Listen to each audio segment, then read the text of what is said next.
Kochie's Business Builders is proudly brought to you by our partners Dell and KPMG, who are helping small businesses grow. Coming up on Kochie's Business Builders, expert advice from Australia's master of online sales. We meet an Adelaide business dealing with dodgy disruptors, plus how trust, truth and integrity will win your customers.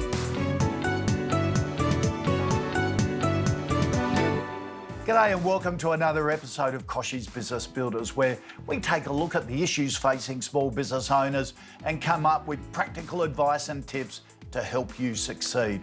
Joining me today as co-host is Paul Waddy. Paul knows so much about e-commerce, he wrote the book on it. As the best-selling author of Selling Online for Dummies and Shopify for Dummies, Paul's helped transform thousands of business owners' e-commerce ideas into profitable ventures. He's a strategic advisor to Wayflyer and the former operations manager at Showpo. And when he's not busy running his own advisory business, he's a board member of the National Online Retail Association. He is a legit online guru, and we've got him here today. Paul, good to have you aboard. What an intro. Thank you very much for joining us. You know everything about I'm looking around for this person, but yeah, it's me. Thank you very much. Look, I reckon every business has got to have an online presence. It used to be an opportunity. Now it's a risk to your business if you don't have one. So what's your advice to small business owners who are trying to wrap their heads around this whole online issue and whether it's right for them? Well, I think you nailed it, Kochie. It was an opportunity and now it's a necessity. And I think the first advice that I would give small business or any business really is it's not too late to start. So if you are sitting at home watching this and you're thinking, I've missed the boat, you absolutely haven't. Now, online retail still only accounts for about 20% of total retail in this country, and it has grown significantly over the last 24 months and it's just settled again. But I really believe that in 10, 15, 20 years, people will look back at online retailers in this era and see you as us as pioneers. So I think my advice would be, one, it's not too late to start, and two, it's possibly not as expensive as you might think. We're going to pick your brains throughout the show. Can't wait to get your thoughts on a whole range of issues, but particularly on this business to kick us off. Building Inspectors Adelaide is a family business that has been offering accredited pre-purchase staged building and timber and pest building inspections all across Adelaide for 15 years. But recently, owners Nick and Samantha Begg have been struggling to get cut through in a market saturated by dodgy operators. It's an unregulated industry in Adelaide, would you believe? And there are a lot of cowboys. So, Paul, how would you pitch their services to make sure they rise to the top? What I think they've got straight away, they're a family-owned business. They've been around a long time. So they need to lean into their space, which I think what I'm hearing is family-owned. So for me, that spells trust. And as you said, it's an unregulated industry, so we need to be working with people we trust.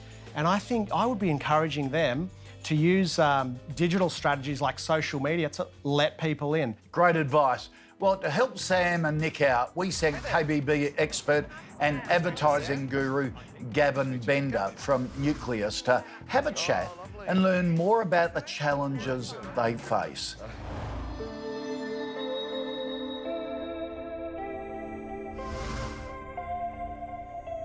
Thanks for having me, Sam and Nick. Just wanted to maybe understand a little bit about the history of Building Inspectors Adelaide and how it started. Well, it started about 15 years ago. I've been in construction for about 30 years, and then I went out on our own, and I could see there's a huge market within the industry to help people with their pre-purchase and stage inspections. Myself and Brian, another inspector who's out there at the moment, we've got Evan behind us, looking after the construction management side of things, and we've got Sam here, who looks after the office when it comes to all the office management and things like that. And obviously it tells it in the name of your business what you do, but can you run through day to day what services you do provide?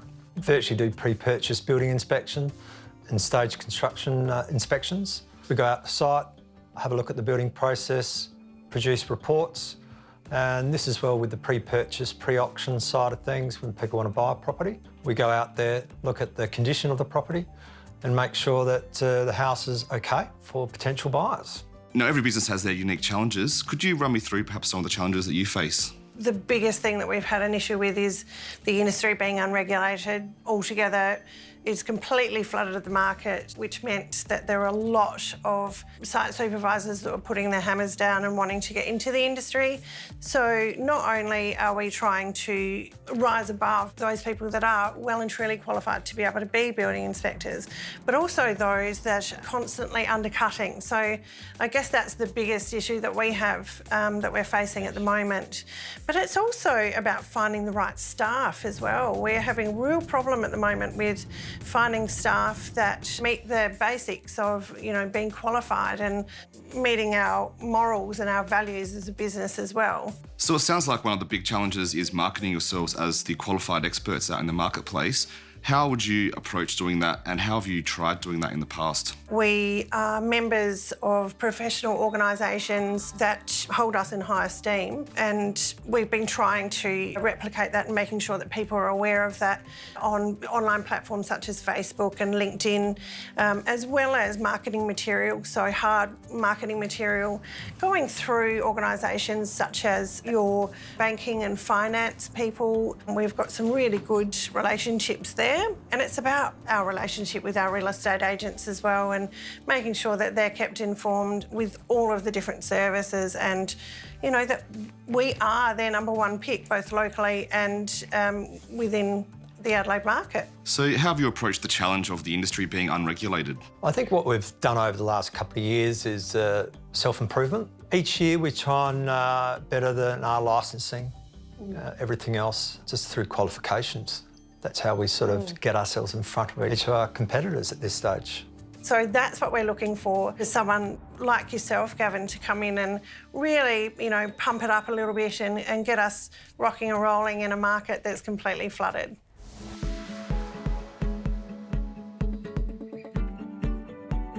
Want to meet Australia's most fascinating female founders, women who are breaking the mould with their businesses and big ideas? Kochie's Business Builders, in partnership with the Dell Women's Entrepreneur Network, invite you to Building Brave Businesses, female founders on innovation and impact. It's a special free online and in-person event on Wednesday, September 14. You don't want to miss this incredible chance to learn how to turn a great idea into a great success. Reserve your spot at poweredforsuccess.com.au. Welcome back to KBB. Now, recent research from Yoast found that if customers feel uneasy when they visit your website, they'll bounce right back to Google and never return. In fact, when it comes to sales, trust now goes hand in hand with conversions.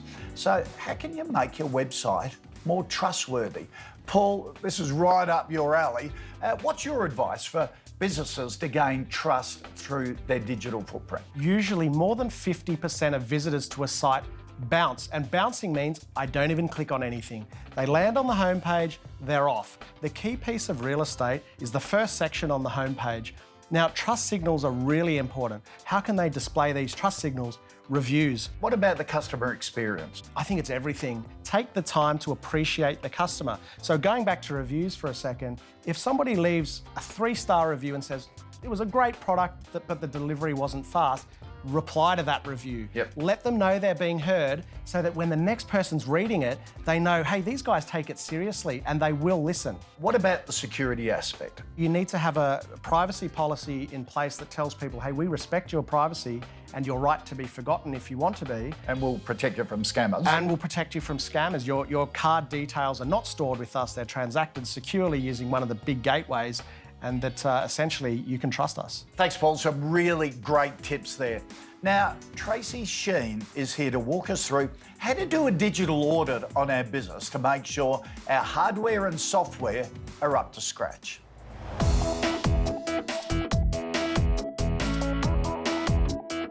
G'day G'day folks, Tracy Sheen, the Digital Guide, back with another tech tip. One of the things I've noticed over the years is that we don't spend a lot of time actually developing a strategy around our technology. So you find a new bit of software, you add it on, and before you know it, you've got all these kind of things tacked onto your business. So what I want to share with you today is a digital audit. It's similar to when we're, auditing anything in our business. We're literally going to go through everything that we use from our hardware, so laptops, desktops, and we're going to have a look at when that we purchased it and just get a good idea of what's going on with that. Then we're going to start working through our software. And I've got a template that I'm happy to share with you. And what it does is designed to kind of sit on your desk for about a week. And every time you open a new piece of software or a new app, I just want you to jot it down. And I want you to think about, are you paying for it? How much are you paying for it? And what efficiency have you got from that app? So that's it, the digital audit. It starts helping you get a strategy in place to help you think through your technology for your business that'll help you future-proof and build in some resilience for years to come. I'm Tracy Sheen, the Digital Guide, and I'll join you again for another tech tip shortly.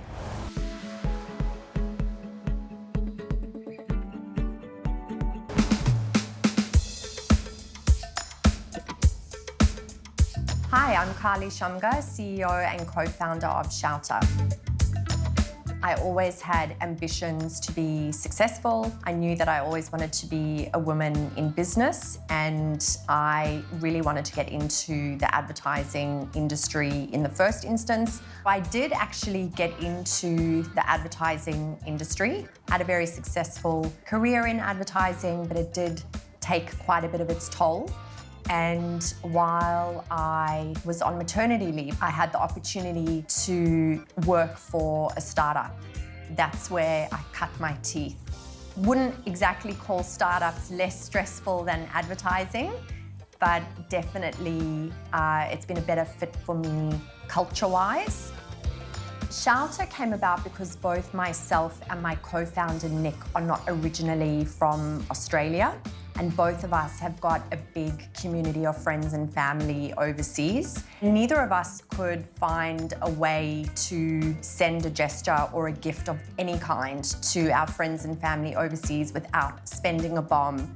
And so we saw a gap and decided to create Shouter app, which is the first app of its kind that lets you gift someone coffee, drinks, or anything else as a gesture. We've got Shouter app, our first product, which is about gifting your friends and family. But Shouter Biz, a web-based version of Shouter app, which has been custom designed to have features and functionality that make it easy for a business to be able to send instant digital gifts to their team. Shout them a lunch, a coffee, movie tickets, a manicure. When you send your digital gift to your recipient, whether it's through Shouter app or through Shouter Biz, what you're doing is giving them instant access to a Shouter MasterCard, and that is how they redeem their gift. I myself have actually experienced working in a business where there was a lot of emphasis only on rewarding the sales team for reaching sort of very lofty monetary goals. It's quite a passion project for me because it really gives tools to companies to have the ability to reward and incentivize everyone, no matter what department or team they're working in. The pandemic definitely did kind of play in our favor, and that was because it was giving companies and also people a way to connect without physically having to be near someone. So it was actually the perfect tool. You've got to plan and you've got to do research and you've got to have a good business plan to present to investors or a co-founder or anyone else really when you're selling your dream. But I would also just say, go for it. Just give it a go.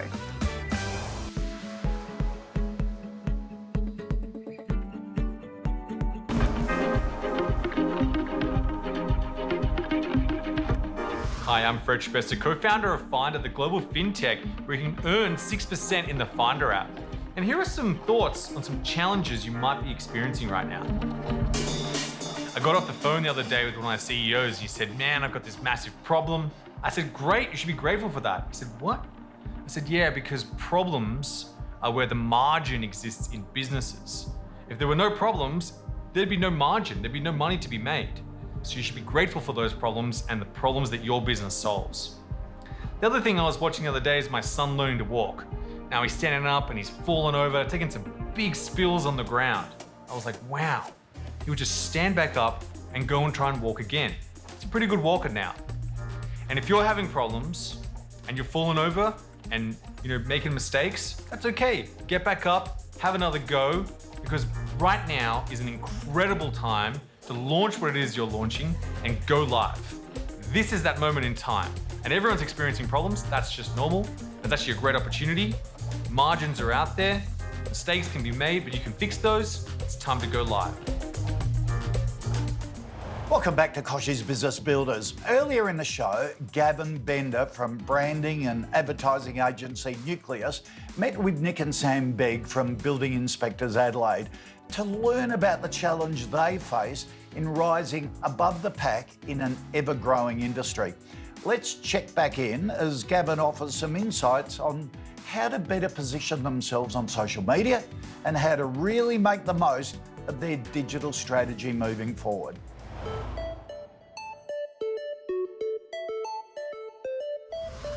So obviously you've identified marketing as one of your biggest challenges moving forward and in the past. Could you explain a little bit about what you've tried and what's worked and what hasn't worked perhaps? Very hit and miss, to be perfectly honest with you. We have tried multiple different avenues. We've tried print, we've tried radio. We have spent a lot of money on Google AdWords campaigns with various different contracting organisations, and really that's where the biggest spend has been. And what about social media? Have you had much success there? I love doing the social media side of things. I really do need, I guess, the expertise of someone like yourself to be able to show me the way. So I guess the question would be, Gavin, how you would be able to provide us with a little bit more impact out there. We've had a little bit of a review of your online footprint and some of the marketing you've done in the past. One big thing for you is to look at your website. That needs to have a look at from top to bottom. It needs to be looked at from what your consumer or what your target is going to want to see when they arrive. It's going to be often your very first point of contact with your potential lead or client coming through. So you need to make sure that you present yourselves in a way that is transparent and exactly how you are, which is trustworthy, accredited, and can offer the services that you claim you can. So we would look at wanting to make sure that that's very visible, it's very clear, and you can also start to adjust some of your other advertising that you're already doing. So your SEO work, your SEM work, your search engine marketing, to ensure that that is driving the correct leads. You may not need to spend more money, but you might need to refine it down a bit. How best would we be able to utilise social media platforms such as LinkedIn and Facebook? So we always recommend looking at where your target market lies, because if you are looking at Facebook, you can get some really good awareness on Facebook, but it may not necessarily drive sales direct overnight. You can look at LinkedIn, because obviously looking at LinkedIn will mean that there's perhaps more professionals that maybe are looking to purchase houses and may require your services there. You can also run educational campaigns through those platforms, which might mean educating people on why you would need a house inspection or perhaps why an accredited house inspector is important. And you can also get in front of a lot more people than you otherwise could by doing other marketing activities that might be not as cost effective. We would prefer to think of it more as an awareness campaign on those platforms, but you can drive sales and you should track those as well through your website and other mediums that you're using. How frequently should we be posting on a daily or weekly process? So we'd suggest engaging with someone to create a content calendar with you. So we'd be looking at days of the week, and it might be days when perhaps you have an admin day, and you can plan around those things so that you can then post regularly and frequently, but it has to be quality content. It needs to be something that your audience will actually appreciate seeing in their feed. It can't just be something that may not interest people, because they will unfollow you very quickly if that's the case. So we've given you a few suggestions today of what you could do to face some of the challenges that you're experiencing right now. So I'd like to give you a couple of weeks to mull over that, and perhaps we can meet up again after that. That would be amazing. Fantastic. Yeah, we'd really appreciate that. Thank you so much, Gavin. Some really great advice from Gavin there. And Paul, one of the things I took out of Gavin's recommendations is understanding the platforms that best suit your business. Yeah, I couldn't agree more. There's never been more platforms than there are now, and people don't know where to put their money or their time. So you can't be all things to all people. So the first step is to know your audience and then understand which platform your audience prefers to use. Paul, thank you so much for joining us today. Some fabulous advice there, and if you want more of his advice, buy his books, I reckon. Couldn't agree more. Good to have you on the show today. Thanks, Koshi. And remember, if you're looking for small business tips or the latest news and expert advice, then you can find them online at koshesbusinessbuilders.com.au or follow Koshi's Biz on Facebook, LinkedIn, Insta and Twitter. Maybe we'll have to think of TikTok next. See you next week. Next week on Koshi's Business Builders, the trade secrets of a multi-million-dollar brand that's taken the globe by storm. An Aussie family business that's saving lives needs our help. Plus, we meet the entrepreneur whose site is helping Aussies make mates, not dates.